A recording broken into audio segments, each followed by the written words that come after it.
ఇక రేవంత్ రెడ్డి హార్డ్వర్డ్ పోయినా అంతరిక్షం పోయినా కుక్కతోక వంకరేనని హరీష్ రావు నిప్పులు చెరిగారు. చేసిన అభివృద్ధి లేదు కాబట్టి రేవంత్ నోట్లో నుండి బూతులు తప్ప ఇంకేమైనా వస్తాయా అని విమర్శించారు. కేసీఆర్ ముమ్మాటికి జాతిపిత, రేవంత్ రెడ్డి బూతుపిత అని గజ్వేల్ మున్సిపల్ ఎన్నికల ప్రచారంలో మండిపడ్డారు. ఏమున్నా రెండేండ్లైతే మళ్ళా కేసీఆర్ అందరు యాడ్ చేసుకుంటున్నారు. అరే పెద్ద మనిషి మంచిగుండే, పెద్ద మనిషి మంచిగుండే అంటురా లేదా? వీడెక్కడ దొరికిండు బుడ్బుడుకలో లెక్క అంటలేరా? ఏమున్నది అంటే నీ లాగులో తొండలు దొరకొడతా అంటాడు. అరే అక్క చెల్లెలకు 2500 ఎప్పుడు ఇస్తావురా భయ్ అంటే నీ పేగులు తీసుకొని మెడలేసుకొని తిరుగుతా అంటాడు. గివి తప్ప ఏమన్నా మంచిగా మాట్లాడే ముచ్చట ఉన్నదా? మొన్నేందో హార్వర్డ్ పోయి వచ్చిండట. వీణ హార్వర్డ్ పోయినా అంతరిక్షం పోయినా కుక్కతోక వంకరది.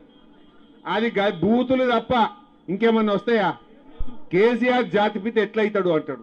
కేసీఆర్ లేకపోతే తెలంగాణ వచ్చునా? అసలు ఈ తెలంగాణ, ఈ స్వరాష్ట్రం ఎట్లొచ్చింది? కేసీఆర్ త్యాగాలతోని ఆయన ఆమరణ నిరాహార దీక్ష పడితే మీరందరూ కూడా దీక్ష పట్టింది కదా. తెలంగాణ కోసం మీరందరూ బయలుదేరలే రోడ్ల మీదకి.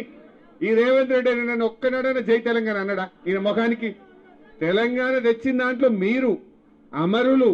కేసీఆర్ ఇంతమంది కొట్లాడి మనం తెలంగాణ తెచ్చినాం. కేసీఆర్ లేకపోతే తెలంగాణ వచ్చునా? అసలు అది వచ్చేపట్టుకే నువ్వు ఇలా కుర్చీలో కూర్చున్నావు. ఈయన కేసీఆర్ ముమ్మాటికి జాతిపిత, రేవంత్ రెడ్డి బూతుపిత. వీడు బూతులు తప్ప ఏమన్నా వస్తాయా వానికి? అదే నువ్వు ఇప్పుడు ముఖ్యమంత్రి అంటే ఏం మాట్లాడాలి? ఇగో నేను 4000 పింఛన్ రేపటికెళ్ళి ఇస్తున్నా అని చెప్పాలి. లేకపోతే నేను మహిళలకు బాండ్ పేపర్ మీద రాసి సంతకం పెట్టి ప్రామిసరీ నోటు మీద 2500 ఇస్తా అన్నా ఇక రేపటి నుంచి ఇస్తా అని చెప్పాలి. గది చెప్పాడు. అదేం మాట్లాడాడు. మాట్లాడితే బూతులే బూతులు, తిట్టుడే తిట్టుడు.